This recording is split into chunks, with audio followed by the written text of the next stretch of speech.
বাংলাদেশে এই ধরনের ভয়েস আসলে এটা আমি শুনি নাই আর কি। ও রাজকুমারের টাইটেল ট্র্যাক করছে, গানের ক্ষেত্রে কোনো কম্প্রোমাইজ হবে না।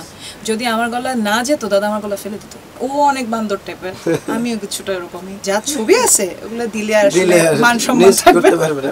আমাদের কোনো নরমাল ছবি নেই, কাকের ঠ্যাং বকের ঠ্যাং টাইপের ছবি দুষ্টুমি করা যায়। আমার ক্ষেত্রে এরকম, আমি ওর ভীষণ বড় মানে ফ্যান। বাংলাদেশে এই ধরনের ভয়েস আসলে এটা আমি শুনি নাই আর কি। হ্যাঁ, এই মানে এরকম ক্লাসিক্যাল গাওয়া, এরকম একদম হাই রেঞ্জে এত সুন্দর ক্লাসিক্যাল সুরে মানে গাওয়াটা, এটা মানে কেউ একজন গেয়ে দেখা আর কি এভাবে একদম পাওয়ারফুল। এটা আমার উপলব্ধি, আমি শিল্পী। He is not lying. Oh my god, no thank you very much, thank you very much. আসলে আমরা আসলে স্কিলটা আপনারা ধরেছেন, লিটারালি রিস্কি, অবশ্যই সো টাফ। এটার জন্য পুরো ক্রেডিট ওই মানুষটার, যে যারা জিনিস করে যারা ভয়েস আর্টিস্ট হিসেবে কাজ করে তারা এটা রিয়ালাইজ করতে পারবে খুব একদম। This is very true. আজব একটা জিনিস জানেন, মানে এক চুল যদি কম্প্রোমাইজ, আমার বড় ভাই হলেও হয় না যে আমার বড় ভাইয়ের জায়গায় আমি একটু ছাড় পাবো, হয়তো বা আমার কাছ থেকে আরো বেশি খাটায় নিয়ে এসে, যে গানের ক্ষেত্রে কোনো কম্প্রোমাইজ হবে না। যদি আমার গলা না যেত দাদা আমার গলা ফেলে দিত। তো ওর কাছে আমরা অনেকটা গ্রেটফুল যে আমাদের দুজনের ইচ্ছা ছিল অনেক বছর ধরে কাজ করব। আমরা মাঝখানে দুষ্টুমিও করেছিলাম, বলি ওস্তাদ আমরা একটা দুষ্টুমি করে, কারণ আমাদের তো আসলে একসাথে গান করা হয়নি। তো আমরা এমনি একদিন একটা ছবি তুলে পোস্ট করে দিছি সোশ্যাল মিডিয়াতে, পোস্ট করে লিখছি সামথিং ইজ কুকিং, অ্যান্ড আমাদের কোনো প্ল্যান ছিল না, আমরা জানিও না, আমাদের সাথে তখনও জানি না যে আমরা কিছু আমরা একসাথে করতে যাচ্ছি, আসলে কোনো আইডিয়া ছিল না। দুষ্টুমি, কারণ ও অনেক বান্দর টাইপের, আমিও কিছুটা এরকমই। তো এর ঠিক কিছুটা কিরকম এটাও ভালো জানে, মানে আমাদের, আমি এক্সাম্পল দিলে বুঝবে না, মানে আমাদের নিউজ করার জন্য কালকে ছবি খুঁজতেছি, তো বলতেছে যে দুইজনের একসাথে ছবি, তো যা ছবি আছে ওগুলো দিলে আর মান সম্মান থাকবে না। আমাদের কোনো নরমাল ছবি নেই, কাকের ঠ্যাং বকের ঠ্যাং টাইপের ছবি, দুষ্টুমি করা ছবি। তো আসলে উই আর ভেরি ব্লেসড এই গানটার পার্ট হতে পেরে, যতটুকুই ডেলিভার করতে পেরেছি। যদি আমাদের অডিয়েন্স শুনে ভালো লাগে, আসলে আমার জন্য সবকিছু হবে।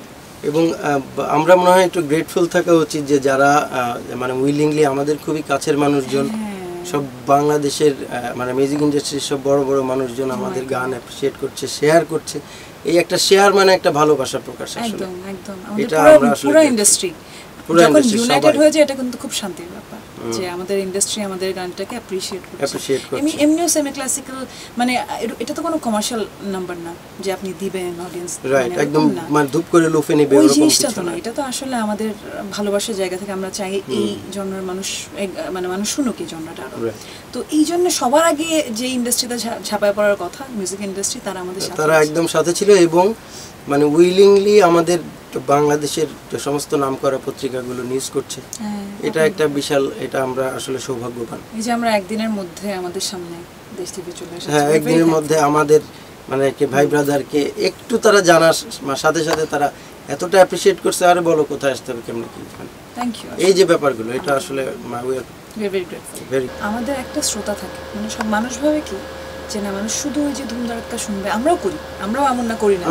শামীম ভাই কদিন আগে করছে, আমি তার কিছুদিন আগে করছি, একদম ফুল কমার্শিয়াল সং। হ্যাঁ, ও রাজকুমারের টাইটেল ট্র্যাক করছে, আমি দোলা করে আসছি, মনে করেন ফুল অন আমাদের মিউজিক ভিডিও মানে সবকিছু। কিন্তু টিএম রেকর্ডস থেকে আমার মিউজিক ভিডিও এসেছিল আমার নামের উপরে গান, কিন্তু একটা সার্কেল ছিল আমার প্রতিটা গানে গিয়ে, বা আমি বৈশাখে গান করলাম বাংলাকে, সব জায়গায় লিখতো দোলাপু ওইরকম আপনার গান কোন সময় আসবে, আপনার গান কোন সময় আসবে, মানে মানে ওয়ার এক্সপেক্টিং যে আমি আসলে যোচনা করেছিলাম ওস্তাদ, ওইটা মনে আছে, ওরা মনে রেখে ওরা এই গত 6-7 বছর ওয়েট করেছে এই ধরনের গান করা আসবে। এই অডিয়েন্সটা মানে একদম থাকে না, মুখর হয়ে থাকে এই গান আসার পরে। প্রতিটা মানুষ তারা বলছে আপু finally we got this, finally we got this. তো আসলে আছে কিন্তু শ্রোতা, আমরা দিলেই শ্রোতা শুনে। এই গান নিয়ে শুধু এতটুকুই বলবো সবাইকে, এবং বাংলাদেশে গান বাজনা যারা ভালোবাসেন এবং আমাদেরকে যারা বিগত দিনে শুনেছেন, আমাদেরকে শুধু আপনারা দোয়া করবেন এবং শুধু আমাদের জন্যে একটু গুড উইশেস, আর কিছুই মানে মনে হয় যে আর কিছুই দরকার নাই। এটা মানে আপনাদের কাছ থেকে অ্যাপ্রিসিয়েশন পেলে আমরা আরও ভালো কাজ করার সুযোগ পাবো। মানে আমরা হোপফুল যে আপনাদের আসলে গানটা ভালো লাগবে, আর আপনাদের একটু অ্যাপ্রিসিয়েশন আমাদের আরও গান করার অনুপ্রেরণা দিচ্ছে।